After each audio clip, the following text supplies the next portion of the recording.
Hey everybody, so I'm back today with just another work in progress for the Get It Painted challenge that Idic Beer is doing. I've got my natives here, both Iroquois, Delaware, and some leaders that I have in the center. I've actually gotten a fair bit done since the last time. I've finished up some of the base painting. I've did some base painting on the actual bases today, the base coat on the first layer on the base, and I did that actually on the Wargamers chat live chat today. I was working on the bases, talking to Curtis and Ian, who are normally on the chat, as well as Gearson and David Nichols were on there discussing stuff, and so it was fun. Got to listen and chime in a little bit, but then also painted quite a bit. All the bases on these guys. And then one of the big things that I did earlier today is I got the first washes on the whole model, and I used 4 different washes on these, and I'll go over those in a second. But these guys are all dirtied up now, so I do usually go in and clean up after the washes some. But I love putting the first wash on because I find that it really brings out the definition on the miniature. It's one of my favorite steps to do. And so this part's done.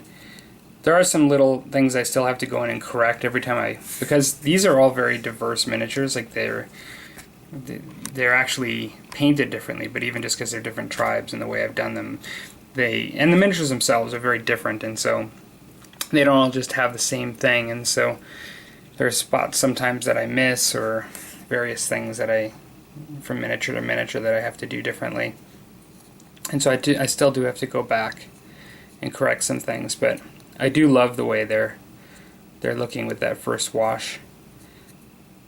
I'll do a separate video work in progress on the painting faces, but essentially all I've done is do 1 layer of base paint and my first wash on the faces. And I'll go over the series that I did in a moment.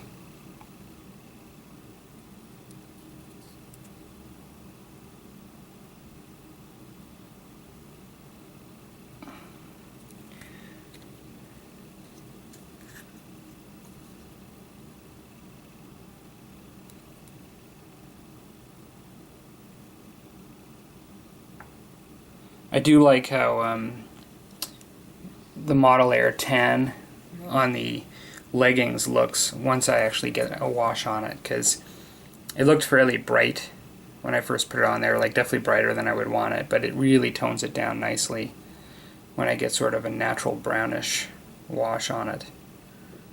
So what I've done so far is I started with using Agrath the Earthshade, the Citadel, and I use this, and I have another pot here ready to go. This one I'm going to be running out of pretty soon, but I use this primarily to do the initial wash on the face, and so I will have to clean up in many cases, but it brings out the definition pretty nice because it's pretty dark and shows a lot of contrast. I also use it on the guns and things.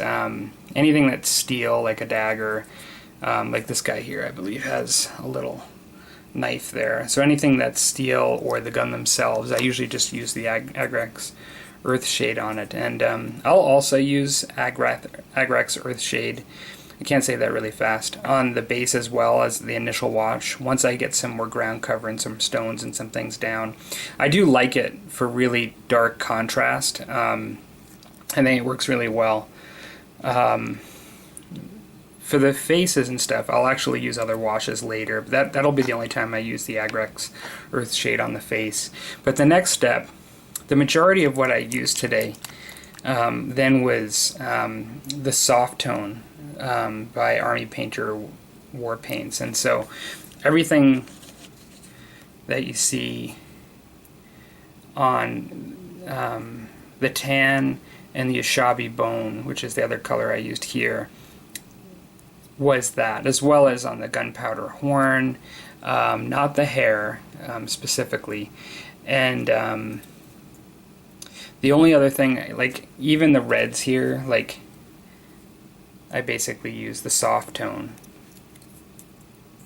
just to give a little bit of depth.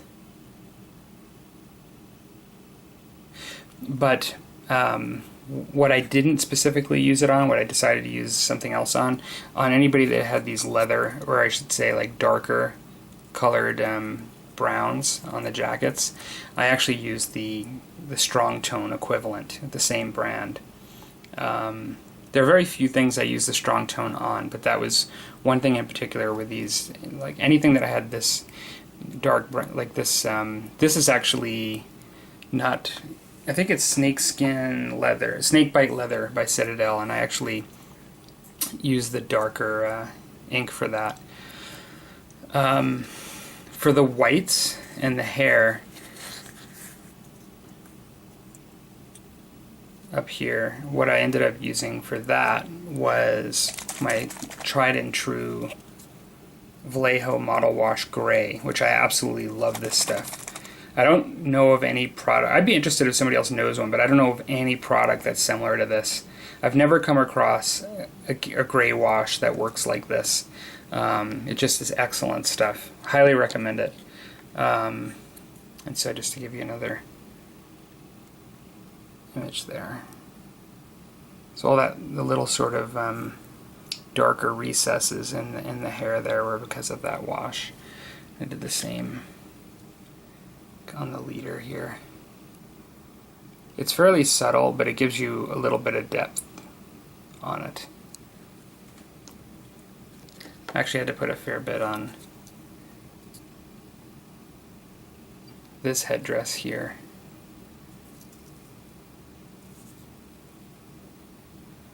So yeah, that's where these guys are at.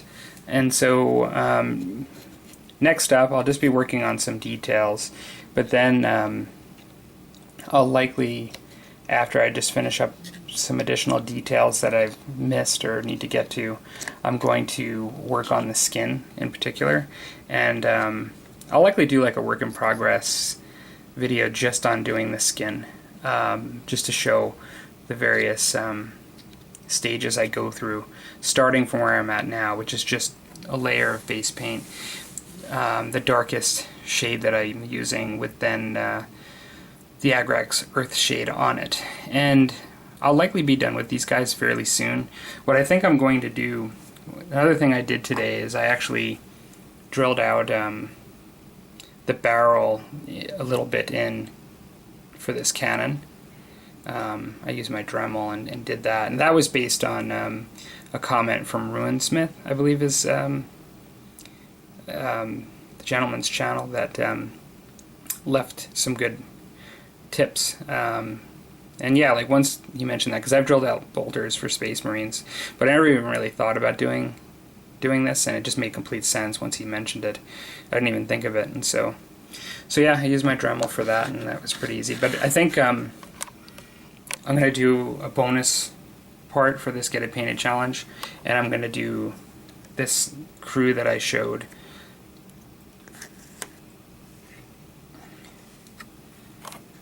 And so this is the cannon crew, the artillery crew. I have this guy that would be normally pushing that through there. One thing I have to do is fix this, because this broke off today, and I had it pointing more forward, balanced, and it broke off today when I was drilling it, and I actually put it back on wrong. It's actually pointing up that way, so I'm going to fix it when I'm done with this video, so it's balanced more. But yeah, I've got the crew, this guy who would normally be pushing in the gunpowder, I guess, and I've got the guy with the lighter, and then I've got a guy that can move it with this stick, and then the last guy is the guy that's holding the cannonball that would be putting it in there.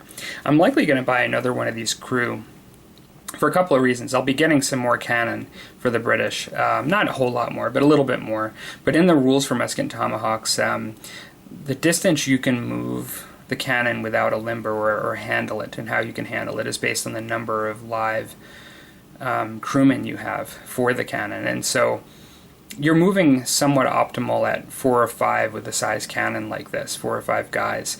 But if you had some extra, it'd help you in case one of them gets shot. You can still move it around. And so I think I'll get it so I can have, I'm actually looking at getting a smaller cannon than this for my next cannon for the British, but then I'll likely get another full crew for that, and then when I'm just using one cannon I can have extra. That's what I think I'm going to do. So yeah, that's I think what I'm going to do for the second part, bonus part of the Get It Painted challenge. This is a fairly Musket and Tomahawks historical focus for this particular challenge, and I think when I'm done with this I'll likely move on and to do some other things. Okay, talk to you later, guys.